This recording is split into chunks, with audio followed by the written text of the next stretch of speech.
നമുക്കറിയാം, എല്ലാ മാസവും നമ്മൾ 2 CBE അഥവാ സാമൂഹികാധിഷ്ഠിത പരിപാടികൾ നടത്താറുണ്ടല്ലേ. ഓരോ CBEക്കും പ്രത്യേകം തീമുകളും വിഷയങ്ങളും ഉണ്ടാവും.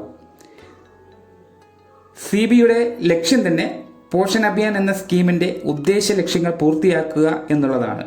ഇത്തരത്തിൽ CBE നടത്തുന്നതിന് ചില ചിട്ടവട്ടങ്ങളുണ്ട്, അഥവാ ഒരു ഓർഡർ ഉണ്ട്.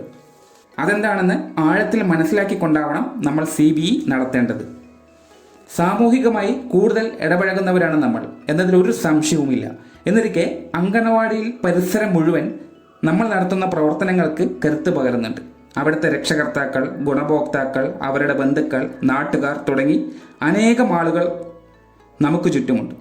നമ്മുടെ ഡിപ്പാർട്ട്മെൻറ്റ് നിർദ്ദേശിക്കുന്ന മുഴുവൻ ആശയങ്ങളും പ്രവർത്തനങ്ങളും ഗുണഭോക്താക്കൾക്ക് ഉപകാരപ്പെടുന്ന രീതിയിൽ അർഹമായവരിൽ ഏൽപ്പിക്കുന്നതിന് നമ്മൾ ബാധ്യസ്ഥരാണ്.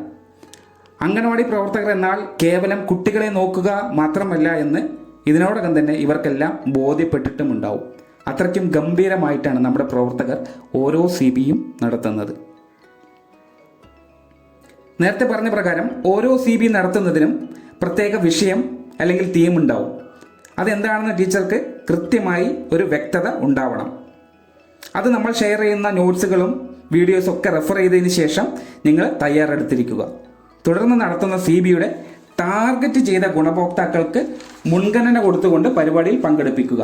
തുടർന്ന് നടക്കുന്ന CBEയുടെ ആമുഖം ടീച്ചർ തുടങ്ങി വയ്ക്കുക. ശേഷം ക്ലാസ്സിൽ പങ്കെടുക്കുന്ന ഗുണഭോക്താക്കളെ ഇൻറ്ററാക്ട് ചെയ്യുന്നതിന് കൂടുതൽ പ്രോത്സാഹിപ്പിക്കുക. CBEയുടെ വിഷയത്തിൽ ഊന്നി അവതരണം പൂർത്തിയാക്കിയ ശേഷം ഗുണഭോക്താക്കളുടെ സംശയങ്ങൾക്ക് കൃത്യമായ മറുപടി നൽകുക.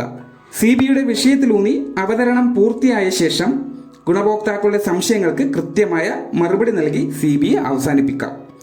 തുടർന്ന് പങ്കെടുത്തവർക്ക് ലഘുഭക്ഷണം വിതരണം ചെയ്ത് പങ്കെടുത്തതിനുള്ള നന്ദിയും അറിയിക്കാം. ആയതിൻ്റെ റിപ്പോർട്ടുകൾ ബില്ല് ഒഴിവാക്കിക്കൊണ്ട് വൗച്ചർ സഹിതം കൃത്യസമയത്ത് അത് ഓഫീസിലേക്ക് ഏൽപ്പിക്കുക. 250 രൂപ ഈ ഇനത്തിൽ ലഭിക്കുന്നതിന് പോഷൻ ട്രാക്കറിൽ അന്നേ ദിവസം നിർദ്ദേശിക്കുന്ന തീമിൽ തന്നെ നിങ്ങളത് മാർക്ക് ചെയ്ത് സബ്മിറ്റ് കൊടുക്കുക. പോഷൻ ട്രാക്കർ ആയതുകൊണ്ട് തന്നെ നമ്മൾ രേഖപ്പെടുത്തിയ എൻട്രികൾ വീണ്ടും സബ്മിറ്റ് ആയിട്ടുണ്ടോ എന്നുള്ളത് റീചെക്ക് ചെയ്യുന്നത് നന്നായിരിക്കും. നിങ്ങൾ ഒരു മാസത്തിൽ ഇത്തരത്തിൽ 2 CBE നടത്തുന്നുണ്ട്, ആയത് പോഷൻ ട്രാക്കറിനകത്ത് രേഖപ്പെടുത്തുന്നുമുണ്ട്. കൃത്യമായിട്ടുള്ള രേഖപ്പെടുത്തലുകൾ റിഫ്ലക്റ്റ് ആയിട്ടില്ല എന്നുണ്ടെങ്കിൽ നമ്മൾക്കത് പ്രൊജക്ട് തലത്തിലും ജില്ലാ തലത്തിലും മുകളിൽ സംസ്ഥാന തലത്തിലും ചെക്ക് ചെയ്യുന്ന സമയം അത് കാണുന്നില്ല എന്നുണ്ടെങ്കിൽ നമ്മൾ ആത്മാർത്ഥമായി ചെയ്ത പ്രവർത്തനം അവിടെ ചെയ്തിട്ടില്ല എന്നുള്ളതാണ് മാർക്ക് ചെയ്യപ്പെടുന്നത്. അതുകൊണ്ട് നിങ്ങൾ അംഗൻവാടിയിൽ നടത്തുന്ന പ്രവർത്തനങ്ങൾക്ക് എത്രമാത്രമാണോ നിങ്ങൾ എഫേർട്ട് എടുക്കുന്നത്, അതേപോലെ തന്നെ പോഷൻ ട്രാക്കറിനകത്തും രേഖപ്പെടുത്തുന്നതിൽ നിങ്ങൾ കൂടുതൽ ശ്രദ്ധ കൊടുക്കണം എന്നുള്ളതാണ് അറിയിക്കാനുള്ളത്. ഇത്തരത്തിൽ ചിട്ടയോടുകൂടി ഒരു CBE പൂർത്തിയാക്കുമ്പോൾ നമ്മളിലൂടെ അനേകം ആളുകളിലേക്ക് അവബോധമുണ്ടാക്കാൻ സാധിക്കുന്നുണ്ട് എന്നുള്ളത് നമ്മൾ മനസ്സിലാക്കുക.